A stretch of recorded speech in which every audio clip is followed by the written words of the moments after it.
देख पाओगे आर्टिकल है Russian diplomat thanks India and China for being brave. ये कहा है कि इंडिया और चाइना ब्रेव कंट्रीज हैं जिन्होंने यूएस के सामने झुकना मंजूर नहीं किया।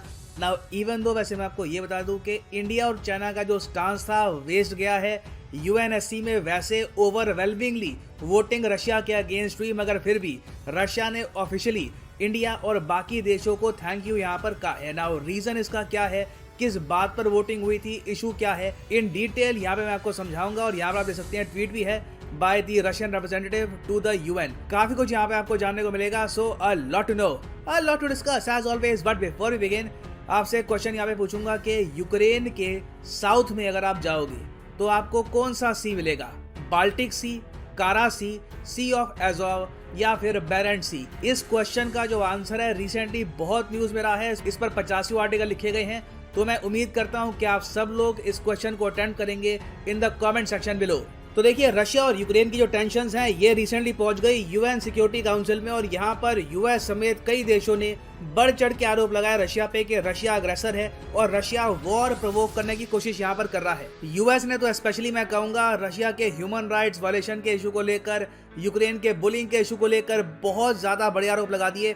और फिर यहाँ पे एक इशू उठा कि क्यों ना यूएन सिक्योरिटी काउंसिल में ओपनली एक फॉर्मल पैटर्न में हम यूक्रेन का इशू डिस्कस करें, और डिस्कस करें यहाँ पर कि रशिया का अग्रेशन जो है इसको काउंटर हम कैसे कर सकते हैं। ऑब्वियसली ये पूरा आइडिया रशिया के अगेंस्ट था, तो रशिया ने यहाँ पर ये कहा कि चलो एक काम करो, वोटिंग कर लेते हैं इस बात को लेकर कि क्या यूक्रेन का टॉपिक यूनाइटेड नेशंस के सिक्योरिटी काउंसिल के ओपन प्लेटफॉर्म में डिस्कस होना चाहिए या फिर नहीं। अब इस पर होनी थी वोटिंग, और वोटिंग कौन करने वाले थे, यूएन सिक्योरिटी काउंसिल के 15 मेंबर, जिनमें 5 तो आपको पता है कि P5 कंट्रीज हैं, परमानेंट मेंबर हो गए, UK, US, Russia, France, China. उसके अलावा जो नॉन परमानेंट मेंबर्स हैं, अस्थायी मेंबर्स, ये यहाँ पे आप देख पाओगे Brazil, Ghana, India, Ireland, Kenya, Mexico, Norway, UAE, ये सब कंट्री जो हैं इन सब ने वोटिंग करी। अब इंटरेस्टिंग बात देखिए, प्रस्ताव ये था कि यूक्रेन के इशू को लेकर बातचीत होनी चाहिए या नहीं।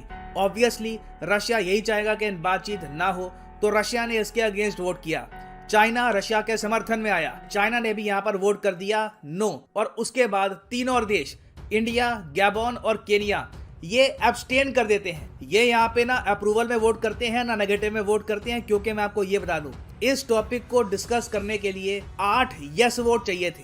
तो इंडिया, गैबोन, केनिया ने यहाँ पर कहा कि हम कोई यहाँ पर ना यस करेंगे वोट ना नो करेंगे, हम बस यहाँ पे दूर हो जाते हैं। हालांकि इंडिया के इस वोट से फायदा रशिया को ही हुआ है, क्योंकि यस वोट थोड़े से कम हो गए, मगर यूएस की डिप्लोमेसी यहाँ पर बहुत स्ट्रांग थी। यूएस ने बाकी सब मेंबर्स को ग्रुप कर लिया, और बाकी कंट्रीज आप अगर देखो तो काफी हद तक प्रो यूएस थी। यहाँ पर सब देश इकट्ठा हो गए और 10 वोट्स इकट्ठा पड़े इस रेजोल्यूशन के फेवर में। US, UK, France, Ireland, Brazil, Mexico, Norway, सबने यहाँ पर यस वोट कर दिया, यूएई ने भी यस वोट कर दिया, और ये प्रस्ताव हो गया पास। तो इवन दो यूक्रेन के इशू को लेकर बातचीत ना हो, इसको लेकर रशिया ने पूरा प्रयास किया, रशिया फेल कर गया, तब भी इन्होंने थैंक यू बोला। और मैं यहाँ पर आपको ये भी बोलूंगा, ये चीज देखकर अप्रिशिएट करिए कि इंडिया की फॉरेन पॉलिसी कितनी स्ट्रांग है। एक बार को रशिया नहीं रोक पाया यूक्रेन की डिस्कशन, मगर जब चाइना और पाकिस्तान दोनों ने कोशिश करी कि कश्मीर का इशू यूएन सिक्योरिटी काउंसिल में डिस्कस हो जाए, तो सारे कंट्रीज इकट्ठा हो गए थे। और India even though UN security council का उस वक्त मेंबर नहीं था, इंडिया ने डिप्लोमेटिकली ये इंश्योर किया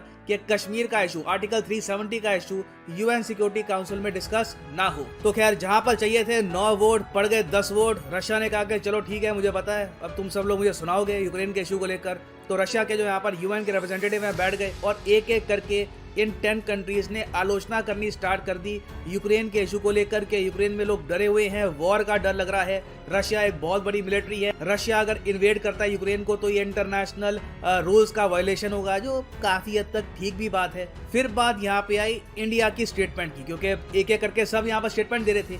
चाइना ने ऑफ कोर्स रशिया के पक्ष में स्टेटमेंट दिया, इंडिया की बारी आई। देखो इंटरेस्टिंग बात यहाँ पर यह है, इंडिया ने इस बहुत ही ज्यादा अहम मुद्दे पर थोड़ा सा रशिया की तरफ टिल्ट दिखाया। यहाँ पर आप देख पाओगे India leans towards Russia at UNSC meeting on Ukraine. India ने देखो ऑब्वियसली यहाँ पर ये कहा कि जो भी हल निकलना चाहिए यूक्रेन इशू का, वो निकलना चाहिए डिप्लोमेटिक तरीके से, जो चाइना भी कहता है। वॉर कोई नहीं चाहता, वॉर के बारे में कोई बोलेगा भी नहीं कि हाँ ठीक है वॉर स्टार्ट कर दो।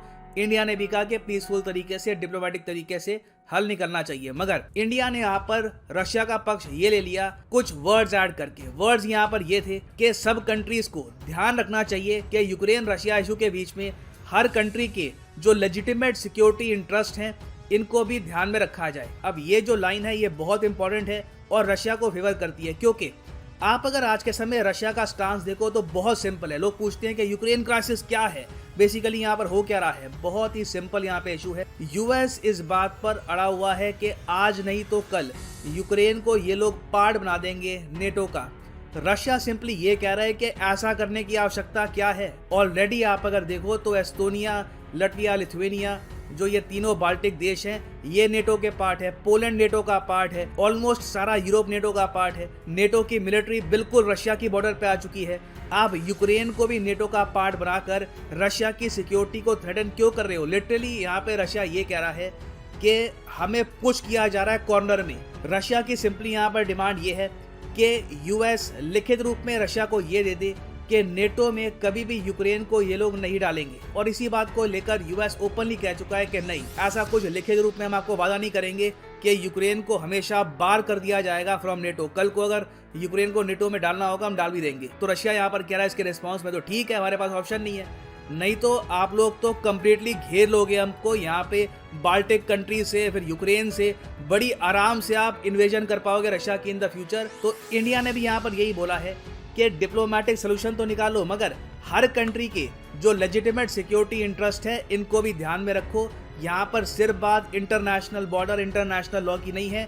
जो लेजिटिमेट सिक्योरिटी इंटरेस्ट है बड़े देश के, उसको भी आपको ध्यान में रखना होगा। और इसलिए आपने देखा है कि रशिया की लैंग्वेज यहाँ पर यह है कि जो भी यूएन सिक्योरिटी काउंसिल में हुआ ये एक पीआर स्टंट था। और कई देश जैसे कि चाइना, इंडिया, उसके अलावा केनिया, ये सब देश यूएस के सामने खड़े रहे और यूएस का जो एक तरफा व्यू पॉइंट है यहाँ पर उसको प्रमोट नहीं किया। नाउ यहाँ पर मैं जानना चाहूंगा आपका ओपिनियन। क्या आप मानते हैं कि इतने ज्यादा इम्पोर्टेंट इशू पर इंडिया को कम्प्लीटली प्रो यूएस स्टांस लेना चाहिए था, या फिर आप मानते हैं कि नहीं, इंडिया ने थोड़ा सा यहाँ पर रशिया का सपोर्ट करके ठीक किया, क्योंकि इन दी एंड रशिया की बात ही यहाँ पर ठीक है? लिखिएगा इसके बारे में कमेंट सेक्शन में, मैं जेन्युइनली जानना चाहूंगा आपका ओपिनियन। नाउ वापस आते हैं अपने क्वेश्चन पे कि यूक्रेन के साउथ में आपको कौन सा सी मिलेगा? तो सही उत्तर इसका है ऑप्शन सी ऑफ एजोव आपको मिलेगा यूक्रेन के साउथ में। और यहाँ पर आप देख पाओगे ये यहाँ पे है ब्लैक सी, ये यहाँ पर यूक्रेन हो गया, और ये यहाँ पर है सी ऑफ एजोव, बिल्कुल यूक्रेन के साउथ में।